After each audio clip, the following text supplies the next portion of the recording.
Justice काजी फाइज ईसा की नजरसानी दरखास्तों की समाअत supreme court में जारी है। क्या जस्टिस काजी फाइज ईसा ने गुज़िश्ता रोज बेंच के सरबराह जस्टिस उमर अता बंदयाल की तरफ से की गई पेशकश के 3 सवालों के जवाब दे दें, मामला खत्म?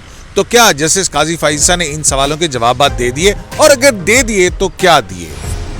सुप्रीम कोर्ट ऑफ पाकिस्तान में आज जस्टिस काजी फाइज ईसा ने बेंच में 2 मुजाहिद जजों का जिक्र क्यों किया? जस्टिस उमर अता बंदयाल और जस्टिस काजी फाइज ईसा के माबैन शहद की बोतल का क्या रिश्ता है? इस सब पर बात करेंगे। मैं हूं शाहराह दस्तूर से अब्दुल क़य्यूम सिद्दीकी और आप हैं AQS के साथ, और मेरे साथ होंगे जनाब हसनात मलिक और मतीउल्लाह जान। बेंच के सरबराह जस्टिस उमर अता बंदयाल ने कल जस्टिस काजी फाइज ईसा को एक बेंच की तरफ से एक ऑप्शन दिया था, या एक मौका दिया था, या एक रास्ता बताया था, या एक गुगली फेंकी थी कि 3 सवालों के जवाब दे दें, जवाब दे देंगे तो मामला खत्म। तो जस्टिस काजी फाइज ईसा ने इसके ऊपर क्या कहा, इस पर पहले बात करेंगे और फिर उसके बाद हम ये बात भी करेंगे कि कल जुडिशल कमीशन ऑफ पाकिस्तान का इजलास हो रहा है और लाहौर हाई कोर्ट के जजों की अपॉइंटमेंट का मामला एक मरतबा फिर सामने आएगा। और इसके साथ ही हम ये भी देखेंगे कि आज हामिद खान साहब ने क्या दलाइल दिए और हुकूमत की तरफ से जिसके खिलाफ ये फैसला आया, हुकूमत इस फैसले को बरकरार रखने के हक के अंदर दलाइल दे रही है रिव्यू में। तो जनाब मेरे साथ हैं मतीउल्लाह जान और हसनात मलिक। काजी फाइज ईसा साहब ने उन 3 सवालों के जवाब में क्या जवाब दिया? उनका तो जवाब ही था, और उन्होंने ये वाज़े तौर पे कहा कि ये जो सवाल जस्टिस उमर अता बंदयाल ने पूछे थे, ये सवाल बज़ाहिर इनका बराह रास्त ताल्लुक़ चेयरमैन FBI की उस रिपोर्ट से है जिसको काजी फाइज ईसा जो हैं वो गैर आइनी और गैर कानूनी समझते हैं, या फिर जुल्फ़िकार अहमद जो कि एक FBI के मुलाज़म थे, जो रेफरेंस की तैयारी में भी बड़े मुतहर्रिक रहे और बाद में सुप्रीम कोर्ट के फ़ैसले के बाद भी वो रेफरेंस के लगाए गए इल्ज़ामात की तहकीकात करते रहे। तो इसलिए जस्टिस काजी फाइज ईसा ने कहा कि अगर मैं इन 3 सवालों के जवाब अभी दे देता हूँ तो इसका तो मतलब है कि मैं चेयरमैन FBI की रिपोर्ट के अंदर लाए गए हक़ाइक़ और जो जुल्फ़िकार अहमद FBI का जो एहलकार है उसके लिखे गए खतूत के अंदर जो उठाए गए सवाल हैं, मैं उनको तस्लीम कर रहा हूँ। तो मेरा तो सुप्रीम कोर्ट में केस जो है वो यही है कि ये रिपोर्ट ही गलत है, गैर कानूनी तौर पे बनाई गई है। तो मैं उन सवालों के जवाब क्यों दूं कि जो कि मेरे मुताबिक एक गैर कानूनी रिपोर्ट और गैर कानूनी प्रोसीडिंग का नतीजा है। तो मेरा तो नज़रसानी के केस में सवाल फैक्ट्स के ऊपर नहीं है, मेरा सवाल है कि सुप्रीम कोर्ट के आईनी अख्तियारात क्या है। और वैसे तो सुप्रीम कोर्ट खुद ही सदारती रेफरेंस क्वैश कर चुकी है जिसमें तमाम इल्ज़ामात लगाए गए थे जिनके सवाल जस्टिस उमर अता बंदयाल पूछ रहे हैं। पहले सदारती रेफरेंस क्वैश किया, कल अदम किया, गैर कानूनी करार दिया, मुतासिब करार दिया, और उसके बाद वही सवाल वो कैसे रेज़ कर सकती है सुप्रीम कोर्ट कि जो सवाल उस रेफरेंस में शामिल थे कि जिस रेफरेंस को सुप्रीम कोर्ट ने ही कल अदम करार दे दिया गैर कानूनी। तो ये जस्टिस काजी फाइज ईसा का सवाल था कि अगर मैं जवाब दिया तो मैं तो अपना केस खुद ख़राब करूँगा। हालांकि कल आप कहते हैं कि हाँ, जैसे उन्होंने तो कहा था कि अभी दूं या एक दिन बाद दूं, तो उन्होंने कहा कि सोच लो, कल दे दीजिएगा। अच्छा, ये जस्टिस उमर अता बंदयाल की स्ट्रैटेजी को अगर मैं देखूं मतीउल्लाह जान साहब, कि मिसिस सरीना ईसा जो है वो कहती हैं अपने फैक्ट्स के ऊपर बात करते हुए कि उमर अता कि FBI ने जो रिपोर्ट है वो मुझे दी नहीं है। जस्टिस उमर अता बंदयाल फ़ौरन जो है वो कहते हैं अच्छा ऐसी बात है, हम आपको भी रिपोर्ट दिलवा देते हैं। और वो रिपोर्ट जो कि सुप्रीम जुडिशल काउंसिल के पास है, वो सुप्रीम जुडिशल काउंसिल जिसके बारे में आज उमर अता बंदयाल साहब ने कहा कि वो उससे रिक्यूज़ कर गए हैं, वो मंगवा ली जाती है और ऑर्डर कर दिया जाता है चैम्बर में जाके, यानी कि उसको इस अदालती रिकॉर्ड का हिस्सा बना देते हैं और फिर उसके बाद 3 सवालों का गुगली जो है वो फेंकते हैं। ये अदालतें ऐसा ही करती हैं। अब समझ आती है कि जस्टिस उमर अता बंदयाल ने जुडिशल काउंसिल से रिक्यूज़ क्यों किया।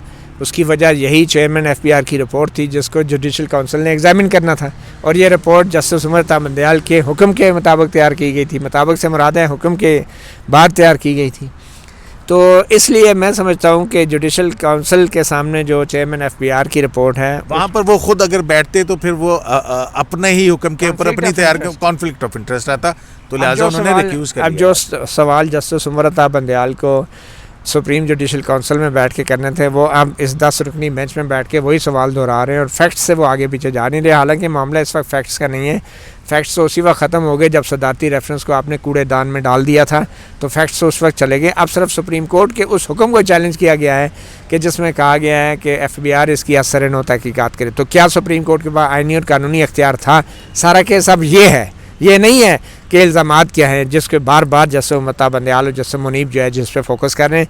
मेरे ख्याल में ये इंतहाई नामुनासिब बात है, क्योंकि इस वक्त इल्ज़ामात की तहकीकात सुप्रीम कोर्ट के 10 जज नहीं कर रहे, बल्कि सुप्रीम कोर्ट के 10 जज अपने उस फैसले के ऊपर नज़रसानी कर रहे हैं और ये देख रहे हैं कि आया उनके पास यानी अख्तियार था कि एक रेफरेंस को कूड़ेदान में डालें और दूसरा रेफरेंस टाइप करके दोबारा से जो है वो FBR को भेज दें कि इस पर तहकीकात करें। मलिक साहब तुझ चकवाल तो ताड़ा तर लगे। अच्छा, तो हसनात साहब, ये क्या अदालतें ये चलाकियां करती हैं? नहीं, मेरा नहीं ख्याल है नहीं करती कि सुप्रीम जुडिशल काउंसिल में मैं नहीं बैठूंगा, लेकिन सुप्रीम जुडिशल काउंसिल की रिपोर्ट काजी मिसेस सरीना ईसा का बहाना बना के इस अदालती रिकॉर्ड पे रख लूँगा और फिर उसके बाद इसकी इन्वेस्टिगेशन यहाँ पे शुरू कर दूंगा, तो technically supreme judicial council ineffective हो गई। और साथ ये ऑब्जर्वेशन दे देनी कि जी मैंने रिक्यूज़ कर लिया, समवन एल्स विल सिट। अभी मैटर पेंडिंग है, आप कैसे ऑब्जर्वेशन दे रहे हैं कि जी ये इस केस में मैंने तो रिक्यूज़ कर लिया लेकिन कोई और बैठेगा, तो आप प्री डिटरमिन हैं कि जी ये तो इसमें क्या काजी साहब ने कुछ नहीं कहा जब उन्होंने ये कहा कि इसका मतलब है कि आप इस तरह, तो ये इस किस्म की ऑब्जर्वेशन बड़ी खौफनाक है, या मेरे केस को प्रोजुडिस करेंगी आप इस तरह। फिर उन्होंने कहा जी मेरी मालूमात के मुताबिक सुप्रीम जुडिशल काउंसिल में मामला है, पड़ा हुआ है मटेरियल, लेकिन उन्होंने अभी कंसिडर नहीं किया। ये आपकी मालूमात है? नहीं, ये बंदयाल साहब ने कहा ना। अच्छा, कहा है, ये बिल्कुल मतीउल्लाह जान साहब कहेंगे। हाँ। उन्होंने कहा जी कि मेरी मालूमात के मुताबिक मटेरियल आया है, पड़ा हुआ है, अभी कंसिडर सुप्रीम जुडिशल काउंसिल ने नहीं किया। असल में मसला ये है कि सुप्रीम जुडिशल काउंसिल ख़ासकर जो चेयरमैन हैं गुलजार साहब, उनको ओवर बर्डन किया जा रहा है, उनको एक इम्तिहान में बहुत ज़्यादा डाला जा रहा है।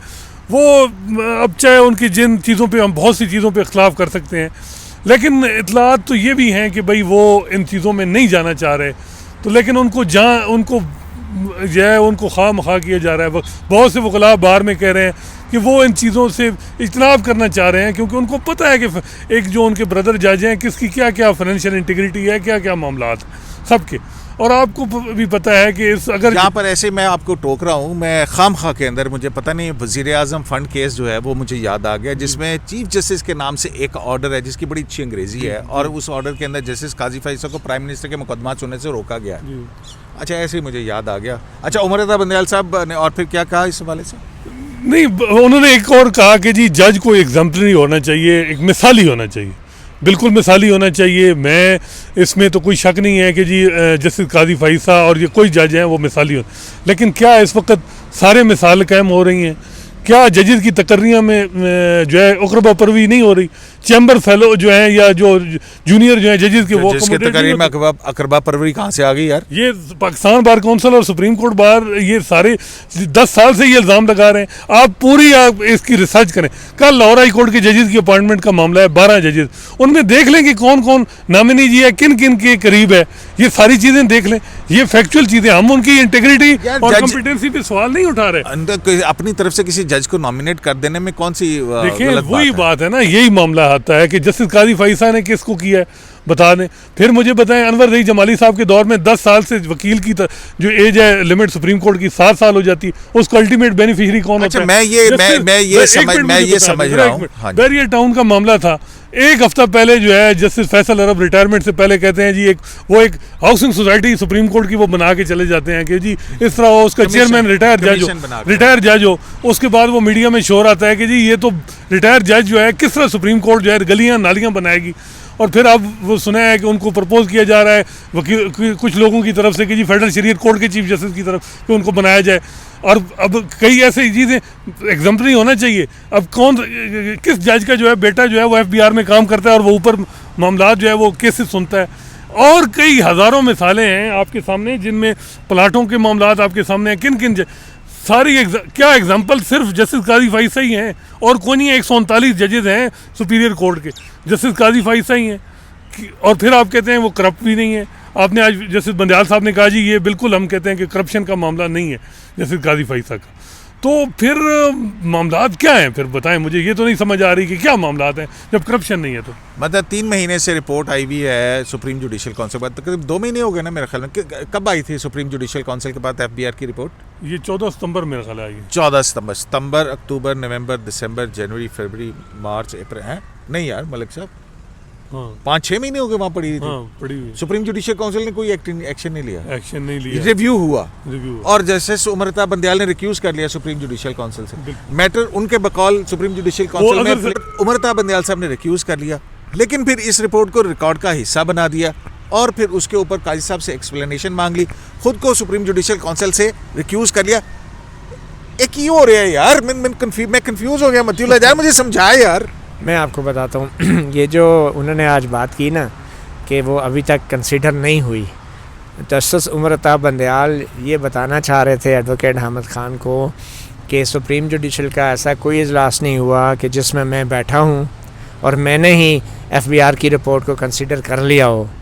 वो इसलिए ऐसा नहीं कर सकते और उनकी रिक्यूज़ल उनकी मजबूरी थी कि क्योंकि वही FBR चेयरमैन की रिपोर्ट तो अंडर चैलेंज है रिव्यू के अंदर कि भाई वो इलीगली बनाई गई है और सुप्रीम कोर्ट ये ऐसी रिपोर्ट बनाने का ऑर्डर नहीं दे सकती थी। तो उमरता बंदयाल जुडिशल काउंसिल में बैठ के फौरी तौर पे अपने ही फैसले पे अमल दरामद कैसे कर लेते, क्योंकि वो तो फरीक बन गए थे बतौर मेंबर जुडिशल काउंसिल अब इस रिव्यू के अंदर। तो इसलिए उनको फौरी डिसीजन करना पड़ा, मजबूरी थी कि इधर आके वो जज बने, ना कि जुडिशल काउंसिल में जाके फरीक बन जाए।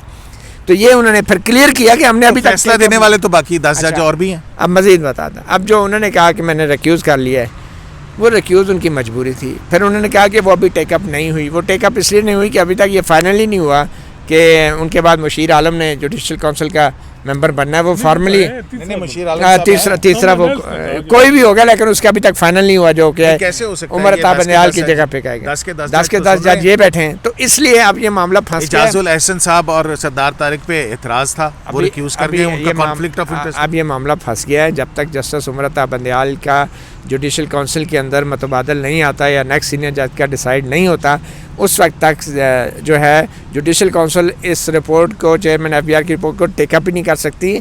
और वैसे भी जब तक रिव्यू का डिसीजन नहीं होता तो जुडिशल काउंसिल की कंपोजिशन डिसाइड नहीं होगी, क्योंकि अगर रिव्यू डिसाइड होगा तो उसके बाद फिर जुडिशल काउंसिल प्रोसीड करेगी या नहीं करेगी। तो जब उन्होंने आपको कैसा लगता है जब कोई कहता है कि रिव्यू जुरिस्डिक्शन के अंदर सुप्रीम जुडिशल काउंसिल की कार्रवाई आप यहाँ पे लें?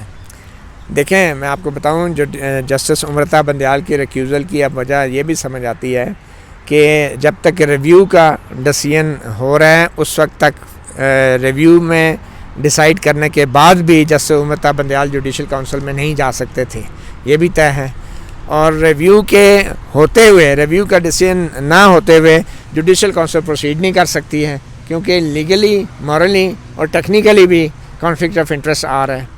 तो इसलिए ये मजबूरी थी जस्टिस उमरता बंदयाल की कि वहाँ से रिक्यूज़ करें। मगर अफसोस इस बात का, सारा मामला उठा के यहाँ पे में इस बेंच के सामने ले आए। मैं यही तो कह रहा हूँ, बात क्या है कि जो मामला जुडिशल काउंसिल में जो सवालात उमरता बंदयाल को करने थे या जुडिशल काउंसिल के दूसरे मेंबरों ने करने थे, उमरता बंदयाल ने जुडिशल काउंसिल से तो रिक्यूज़ कर लिया है, मगर अभी भी 10 रुकनी बेंच में जुडिशल काउंसिल के मेंबर के तौर पर बिहेव कर रहे हैं और फैक्ट्स के ऊपर सवालात कर रहे हैं, जिसका आज जवाब जस्टिस काजी ने दे दिया है कि मामला अभी फैक्ट्स का नहीं है। फैक्ट्स का तब होगा जब जुडिशल काउंसिल में जाएगा, जुडिशल काउंसिल में तब जाएगा जब सुप्रीम कोर्ट अपने फैसले को बरकरार रखेगी। तो ये मामला है। अच्छा, मजे की बात है, आज जस्टिस मकबूल बाकर ने कहा, उन्होंने कहा हम वो रिपोर्ट हमारे सामने नहीं है, आपको कैसे मिली? आमिर रहमान अदालत का इख्तियार समाअत ही नहीं। और ये आमिर रहमान साहब ने कहा, उन्होंने कहा जी हमें कोर्ट ऑर्डर से मिले। तो वो अब काजी साहब ले ना ले, ने इतराज किया, जस्टिस काजी फाइज साहब वो रिपोर्ट ले ना ले, लेकिन वो रिपोर्ट अब पब्लिक हो चुकी है। पब्लिक इतनी जल्दी, हमने समझा कि वो वर्बली आर्डर हुआ, लेकिन वो चैम्बर में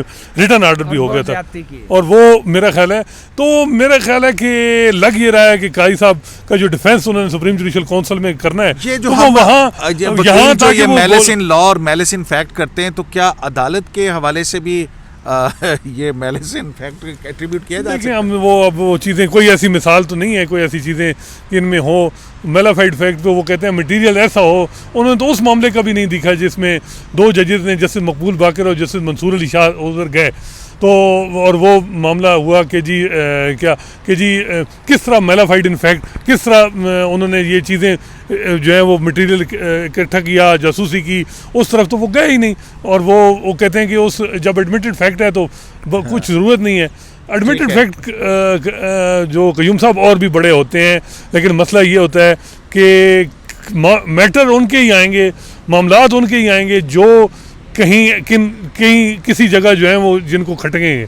अगर कोई जज है वो अगर किसी पर्टिकुलर इंस्टीट्यूशन के हवाले से अपने पूरे टेनोवर में 20 साल में कोई एक ऑब्जर्वेशन भी नहीं देता, ऑर्डर भी नहीं देता, वो बहुत बड़ा कोई कानूनदान, बहुत बड़ा जज हो, लेकिन जहां वो बात आती है नहीं यहाँ नहीं जब उनको बताया जाए तो कहते हैं कि कानून के और लेक्चर ना दे, हम सुप्रीम कोर्ट। तो वो देखें, वो उसको कुछ भी नहीं कहा जाएगा इस मुल्क में। वो जज, मैं कहता हूँ कि कुछ भी नहीं कहा जाएगा। अच्छा, आ जाए वापस आ जाए, आज की समात पे आ जाए। मैं क्विकली एक बड़ी बात मैं क्लियर कर दूं। जस्टिस काजी फैसल ने जो खड़े होकर बात की ना कि जस्टिस उमरता बंदयाल ने जब कहा कि मैंने रिक्यूज़ कर लिया जुडिशल काउंसिल से, तो जस्टिस काजी फैसल ने बड़ा ही बजा तौर पे खड़े होकर एहतजाज किया कि ये तो आप बड़ी डेंजरस बात कर रहे हैं। इसका मतलब आपने माइंड बना लिया है कि जुडिशल काउंसिल में मेरा जो केस है वो जाएगा।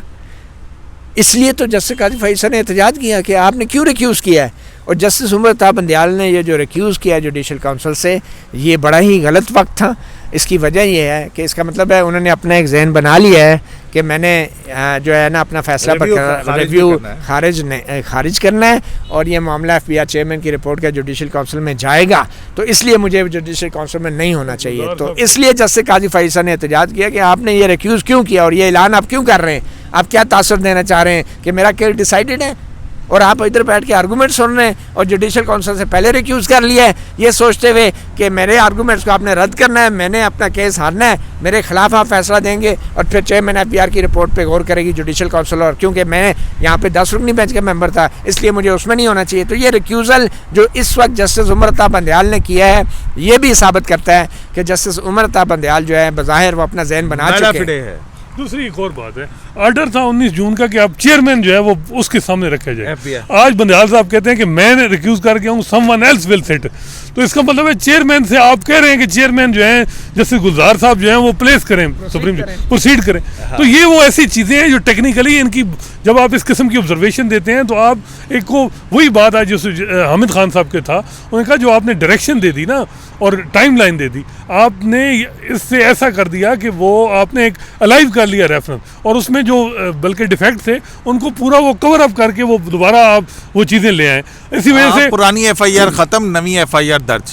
बिल्कुल, तो ये वही बात है ना कि मसला ये है कि एक लीगल तरीके से आप लोग कह रहे हैं ना कि जैसे काजी फैसल जी लीगल तरीके से केस लड़े। मेरा ख्याल है कि लीगल केस पहले मुनीर मलिक साहब लड़ चुके हैं, हमने देख लिए, सब ने हमने देखा, बहुत अच्छा केस आर्गू किया, उनसे अच्छा आर्गू किसी ने नहीं किया। लेकिन जब फैसला आया तो फरोग नसीम जीत गए। और आज देखें मज़े की बात, फेडरल गवर्नमेंट जो है वो उस जजमेंट की, जस्टिस बंदयाल साहब की जजमेंट की स्पोर्ट में 2 दिन से आर्गू कर रही है। तो आप इससे बता दें कि क्या हो क्या। और काजी साहब जो है वो शोर मचा रहे हैं, रेफरेंस क्वैश हो गया। क्यों? कि उसकी जो इफेक्ट है वो ये है कि रेफरेंस अलाइव हो गया और उसमें तो काजी साहब का डिफेंस भी तबाह हो गया जो उन्होंने सुप्रीम जुडिशल काउंसिल में देना था। अच्छा, ये जस्टिस उमरता बंदयाल और basically federal government supreme court के मौजूद जजों को कह रही है कि आपने हमारा रेफरेंस तो कूड़ेदान में डाल दिया, मगर वाह जो आपका फैसला है वो तो हमारे रेफरेंस से भी ज़्यादा ज़बरदस्त है। तो वो बार बार फेडरल गवर्नमेंट अब सुप्रीम कोर्ट को कह रही है जी आपका फैसला बड़ा ज़बरदस्त था, हमारे साथ तो जो आपने किया लेकिन हमारा रेफरेंस से ज़्यादा अच्छा तो आपने जो रेफरेंस बनाया है अपने ब्रदर जज के खिलाफ वो ज़्यादा अच्छा है और हम उसकी सपोर्ट करते हैं। अच्छा, जस्टिस उमरता गवर्नमेंट की पोजीशन है, अंदाज़ा लगाया। हाँ, मतलब जो फैसला उनके खिलाफ आया वो उसको रिव्यू नहीं कर रहे, जिसके हक में फैसला आया है वो रिव्यू कर रहा है और जिसके खिलाफ आया है वो रिव्यू को सपोर्ट, वो ओरिजिनल जजमेंट सपोर्ट कर रहा है। इस जजमेंट को कंपेयर करें इफ्तिखार मोहम्मद चौधरी केस, वहाँ भी ये कहते हैं कि फैक्ट्स कैसे हम तबाह कर सकते हैं, जो फैक्ट चीज़ें थी बंदयाल साहब कहते हैं वहाँ भी तो फैक्ट्स थे। जैसे रमदे ने वो पूरा रेफरेंस क्वैश कर दिया और उसके बाद वो प्रोसीडिंग ख़त्म हो गई। तो वहाँ यार इसमें क्या फ़र्क क्या है, वजह क्या आ रही है? बिल्कुल क्या या उस वक्त जो तो ब्रदर आपको अभी तक समझ नहीं आया कि मैं सुप्रीम जुडिशल काउंसिल से हट गया हूँ और एफबीआर की रिपोर्ट जो मेरे पुराने हुक्म के मुताबिक थी उसको मैंने इस अदालती रिकॉर्ड का हिस्सा बना लिया है, और रिव्यू जुरिस्डिक्शन के अंदर बैठ के हम उसको देख सकते हैं, उसको पब्लिक कर सकते हैं। उसके ऊपर हम तो देखो ना, हमने तो आपको सुन लिया था, मीडिया ट्रायल भी होगा, प्रोग्राम लेकिन में भी एक discuss होगा। तो एक हाईली अब सुप्रीम जुडिशियल का अब ये मामला यहाँ पे ये रिव्यू नहीं चल रहा, मेरे किसी दोस्त का कहना है कि ये तो मीडिया इन्वेस्टिगेशन चल रही है। इन्वेस्टिगेशन और मीडिया ट्रायल अब दोनों चलेंगे, क्योंकि अब चेयरमैन एफबीआर की रिपोर्ट भी रिकॉर्ड पे जस्टिस उमरता बंदयाल ले आए, पब्लिक रिकॉर्ड कैसा बना दिया है, जुडिशल काउंसिल से भी रिक्यूज कर दिया है। जस्टिस उमरता बंदयाल ने तो बता दिया है, साढ़े तीन रहना, जागते रहना। को भी थोड़ा सा ये है ना वकला, अब जिस तरह आप उन्होंने भी जुल्फिकार का आर्डर जो है अपने वो नोट कर वो प्लेस किया, जिसको आज उन्होंने आमिर रहमान ने कहा, फिर फौरन पकड़ा मुनीब अख्तर साहब ने, उन्होंने कहा जी वो देखेंगे आर्डर जिसमें कुछ सर्टन हुआ ये कि मैं बताऊं, हुआ ये कि इस एफबीआर के रिव्यू के अंदर आमिर रहमान साहब एडिशनल अटॉर्नी जनरल जिक्र करते करते उन्होंने कहा कि एफबीआर की रिपोर्ट के अंदर ये दर्ज है। उसमें काजी फईसा ने एतराज़ किया, उन्होंने आप कौन सी रिपोर्ट की बात कर रहे हैं? उन्होंने कहा जी मेरे पास रिपोर्ट आई है और वो अदालत के हुक्म से आई है, जो मेन रिपोर्ट है। उन्होंने कहा आपके पास कैसे आ गई? बाकिर साहब ने उस पर फिर जो है मकबूल बाकिर साहब ने कहा कि वो रिपोर्ट यहाँ पे कैसे आ गई, हम तो रिव्यू जुरिस्डिक्शन के बाद बैठे हैं, उस पर तो इस अदालत का इख्तियार समाअत ही नहीं बनता है। लेकिन फिर उसके बाद जो है मुनीब अख्तर साहब जो है उन्होंने कहा नहीं ये मिसेस सरीना ईसा ने भी अपने साथ वो रिपोर्ट लगाई है जुल्फकार अहमद वाली, ये वो रिपोर्ट पढ़ रहे हैं। तो मैं कहता हूँ ना, अगर वकील होता है उसको वकील को पता होता है कि कौन सा डॉक्यूमेंट मैंने लगाना है, कौन सा नहीं लगाना। आगे आपके सामने जज ब्रदर जजेस बैठे हों और आपको पता है वो हाईली कॉम्पिटेंट है, तो आपको देखना चाहिए ना कि ऐसी चीज़ें ऐसे फैक्ट्स ना लगाएं जो हाफ आप कहते हैं कि जी वो हैं या जो भी हैं, तो वो फिर ना लगाते आप। इसी वजह से वकील को पहले बताया, वो बायस के आर्गुमेंट को वो बायस के मैलिस इन लॉ एडमिटेड चीज है ना, उसमें कयूम साहब एक एडमिटेड था कि जी एक अकाउंट के बारे में जिक्र था जिसका उन्होंने पॉइंट आउट किया कि जी आप एडमिट कर रहे हैं, नहीं एडमिट, मैलिस को वायलेट वो उसमें वो ये कह रहे थे, एक तो ये कि जुल्फकार अहमद जिसको पहले इससे इन्वेस्टिगेशन की थी, कमिश्नर भी बनाया, फिर वो उसी को वही लगा दिया गया। फिर दूसरा ये है कि आपको याद है मंसूर अली शाह साहब ने इसके ऊपर क्या कहा था? उन्होंने कहा कि तरसीलात ज़र जो हैं वो किस मकसद के लिए भेजी गई, क्योंकि जुल्फकार की रिपोर्ट थी कि ये एजुकेशन के लिए भेजे थे पैसे, ये प्रॉपर्टी के लिए नहीं भेजे थे। तो उन्होंने कहा कि अकाउंट से उधर गए तो फिर ये इरेलीवेंट हो जाता है कि किस मकसद के लिए गए थे। तो वो रिपोर्ट फिर उन्होंने इसका हवाला दिया कि ये देखें जी सुना गया। एक्चुअली आमिर रहमान साहब भी मिसेस सरीना ईसा के इस आर्गूमेंट को डिमोलिश कर रहे थे कि उन्हें सुप्रीम कोर्ट में बतौर फ्री के सुना नहीं गया है, तो वो कहते हैं कि इनको सुना गया है कि जिसमें उन्होंने अपने अकाउंट की तफसीलात बताई हैं। एक आध अकाउंट ऐसा है जिस पे बहुत लोग जैसे काजी फईसा के जो हैं हमदर्द वो रिलाई कर रहे हैं, जिसको फ़ौरन पकड़ा जैसे मुनीब अख्तर ने कि ये देखें ये पॉइंट आपने किया है, वो अकाउंट का जिक्र था। तो वो उन्होंने, क्योंकि वो जो जुल्फिकार ने उनको इंटरम आर्डर भेजा वो उन्होंने प्लेस किया हुआ था, तो उसमें उन्होंने अपने अकाउंट की तफसीलात जो उन सरीना ईसा ने दी थी उनकी वो बताई कि जी ये चीज़ें, वो उसका डॉक्यूमेंट का purpose to the extent of malice साबित करना था कि ये वो बंदा है जो कि रेफरेंस की तैयारी में भी शामिल था और फिर सुप्रीम कोर्ट के फैसले के बाद मेरे खिलाफ प्रोब में भी ये शामिल रहा है। तो उसकी बायस शो करना था, मकसद ये नहीं था the content of the report but the author of the report was the target, not the content of the report. Bias उसकी तो इसमें मिसेस सरीना ईसा ने कोई वजाहत भी तो की थी, मतलब आज रिटर्न रिप्लाई में उसने कह दिया है कि ना तो एफबीआर चेयरमैन की रिपोर्ट पे सुप्रीम कोर्ट रिलाई कर सकती है और ना उसको पढ़ा जाए और ना ही जुल्फकार अहमद की रिपोर्ट को जो है वो एज अ डॉक्यूमेंट एक्सेप्ट किया जाए उसको। उसमें मेरे जो सरीना ईसा ने तो गुस्से में कहा था कि ये रिपोर्ट ना जजेस समेत बशमूल किसी को ना दी जाए, ये मेरा प्राइवेट रिकॉर्ड है। उन्होंने कहा था ये रिपोर्ट नहीं ख्याल है कि कुछ अच्छा उधर जो काजी साहब की जो स्ट्रेटजी लग रही है वो, क्योंकि वो 19 जून के फैसले के बाद वो ये है कि वो कोई भी जो चीज़ फैक्चुअल वो चीज़ अब जस्टिस उमर बंदयाल और जस्टिस मुनीब अख्तर जिस बेंच में होंगे, मेरा ख्याल है वो इस चीज़ को अब उसमें वो अवॉइड करेंगे कि वो उसको वो आज ये लग रहा है ना कि वो नहीं दे रहे हैं, क्या वजह है और उसकी वजह क्या है, वो उसकी रीजनिंग लॉजिक वो उनको पता होगी, हमें तो नहीं। अच्छा, जस्टिस काजी फैज़ ईसा ने कहा कि जस्टिस उमर बंदयाल ने कोई शहद की बोतल भेजी थी उन्हें। जी ये वो गंडापुरी शहद मुझे याद आ गया। नहीं ये वो वाला शहद, ये तो असली शहद होगा फार्मों का। और ये उमरता बंदयाल साहब के आपको पता ना कितनी बड़ी ज़मीनें हैं और ऑर्गेनिक फूड आजकल बहुत ज़रूरी है, क्योंकि आजकल तो हमारे जो प्रोफेशंस हैं उसमें भी इन ऑर्गेनिक प्रोफेशनल लोग आ गए हैं जिसको हम फार्मी मुर्गियां कहते हैं। तो ज़रूरत इस बात की है कि देसी टाइप ऑर्गेनिक किस्म के कैरेक्टर के लोग और इंटेग्रिटी के लोग इदारों में होने चाहिए। और ये लोग सिर्फ जो है ऑर्गेनिक फूड खाने से नहीं बनते, इसकी एक तारीख़ होती है, एक किरदार होता है, एक तरबियत होता है, एक तालीम होती है, एक नज़रिया होता है उसके लिए। हाँ बिल्कुल ठीक वैसे है। क़य्यूम साहब नहीं आपस की मतलब बात है कि उसमें ये हुआ कि जस्टिस काजी फ़ाइसा कह रहे हैं कि जस्टिस उमर अत्ताब बंदयाल ने उनको शहद की एक बोतल भिजवाई थी और उन्होंने वो बोतल लेने से भी इनकार कर दिया था, ठीक है ना। और फिर दूसरा ये कि वो जब भी जजेस होते थे वो टी रूम में नहीं जाते थे ताकि ये तासुर ना मिले कि शायद प्राइवेटली अपने केस से मुतालिक कोई बात करें। जस्टिस को कह दिया कि जिन जो जजेस मेरा केस सुन रहे हैं उनको ना बिठाया जाए मेरे साथ केसेस की समाज के लिए भी। लेकिन वर्किंग रिलेशन का तोहफा है शहद, वरना देहातों में तो लोग जो है ना तगड़े लोग, वो कमज़ोर लोगों को वो मुख्तलिफ़ किस्म की सब्जियां, तेल और चीज़ें भिजवाते हैं। तो ये तो चले फिरे बहुत बड़ा ना कि यार काजी साहब आप बहुत कड़वे हैं, जरा मैड शहद खाएं, जरा मीठा हो जाए। हाँ नहीं वैसे तो माशाल्लाह बहुत, वैसे भी बंदयाल साहब बहुत मीठे हैं, उनमें तो कोई शक नहीं। साहब तो कुछ ओवर मीठे हैं, ज़्यादा मीठे हैं और डायबिटिक के ख़तरे की हद तक मीठे हैं। और मेरे ख्याल में इतना मीठा भी जो है ना वो ख़तरनाक होता है।